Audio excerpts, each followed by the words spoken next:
लोकसभा चुनाव समाप्त होने के बाद अब मतगणना को लेकर लोगों में चर्चाएं होना शुरू हो गई हैं। मैनपुरी में समाजवादी पार्टी की प्रत्याशी डिंपल यादव और भारतीय जनता पार्टी के प्रत्याशी ठाकुर जयवीर सिंह के बीच जबरदस्त वोटिंग हुई थी, लेकिन आखिरकार जीत का सेहरा 4 जून के दिन किसके सर बांधा जाएगा, यह कश्मकश लोगों के बीच बनी हुई है।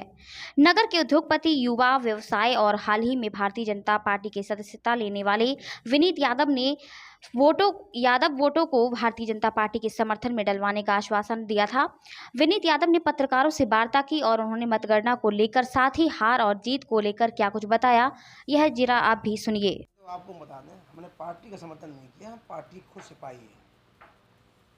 भारतीय जनता पार्टी के खुद एक कार्यकर्ता सिपाही है, समर्थन नहीं किया। समर्थन करते हैं बड़े बड़े जो लोग होते हैं वो समर्थन करते हैं, हम छोटे सिपाही हैं, कार्यकर्ता हैं। हाँ, अब आप बताओ क्या पूछ रहे हैं। 4 जून के दिन जब मतगणना होगी तो क्या लगता है आपको कि नतीजे चौंकाने वाले होंगे, क्योंकि समाजवादी पार्टी का गढ़ रहा है मैनपुरी हमेशा, बीते 28 सालों से समाजवादी पार्टी का कब्जा है, तो क्या रहेगा आपकी नज़र में, क्या है? तो हम लोग चुनाव जीत रहे हैं और अपना अपना कैलकुलेशन है। जब आदमी को लगातार एक ही चीज़ मिलती रहे कि हम आपको देखते रहें तो कुछ तो फीकापन आ ही जाता है। दूसरे हमारे पास मुद्दे हैं चुनाव लड़ने के कि अगर आने वाली सरकार हमारी बन रही है, तो सरकार हमारी बनेगी तो विकास कौन ज़्यादा करेगा? हम लोग ज़्यादा करेंगे विकास। और हमारी यूपी में भी सरकार है और सेंटर में भी सरकार बनेगी। तो असल में देखा जाए मैनपुरी में डबल इंजन चला नहीं था अभी तक कभी, कि सरकार 2017 से हमारी यूपी में सरकार थी, लेकिन यहाँ सांसद सपा का हुआ करता था। तो जब हमारी सरकार सेंटर में हो जाएगी तो हमारी यूपी में भी सरकार होगी और सेंटर में भी सरकार हमारी, तो असल में डबल इंजन होगा। हम लोग अच्छे अच्छे प्रपोजल बनाएंगे यहाँ हर स्तर पर, और जो सेंटर की योजना है यूपी में मैनपुरी में लाएंगे और यूपी से अपना कार्यान्वयन कराएंगे पूरी। भारतीय जनता पार्टी के प्रत्याशी ने एक तो बयान दिया है कि चुनाव नतीजे आने के बाद सैफई परिवार में एक बार फिर से लात जूता चलेगा। ये देखो, हम किसी के व्यक्तिगत उसमें नहीं जाना चाहते हैं। वो एक परिवार अपना अलग परिवार है, उनमें लात जूता चलें उनके चले, हमारे घर में भी चल जाते हैं, तो कोई हमारे घर की बोलने लगे उसमें नहीं बोल कि उस बीच में नहीं जाना चाहते हैं। जैसे समाजवादी पार्टी अपनी 4 लाख वोटों की जीत एकदम घोषणा कर रही है, हर सिपाही हर कार्यकर्ता कह रहा है कि हम 4 लाख वोट जीत रहे हैं, 4 लाख, लेकिन भारतीय जनता पार्टी का आंकड़ा अभी तक सामने नहीं आ पा रहा। क्या लग रहा है कि भारतीय जनता पार्टी के प्रत्याशी कितने?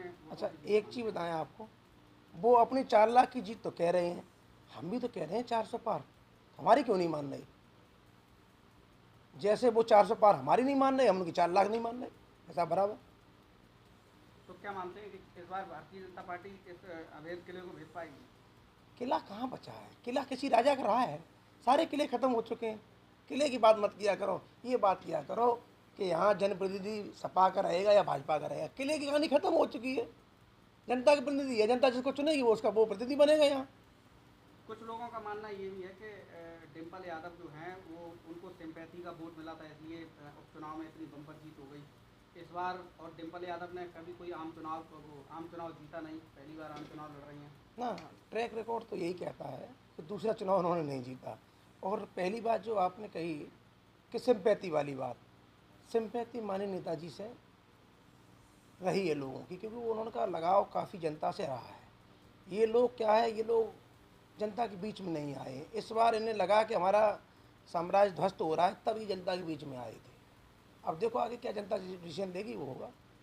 समाजवादी पार्टी के लोग ये कह रहे हैं कि केवल मूर्तियां लगाने से विकास नहीं होगा, धरातल पर कुछ नहीं बीजेपी कर पा रही है, और जो है गरीब मरा जा रहा है, बेरोजगार होता चला जा रहा है और मूर्तियां लगाई जा रही हैं।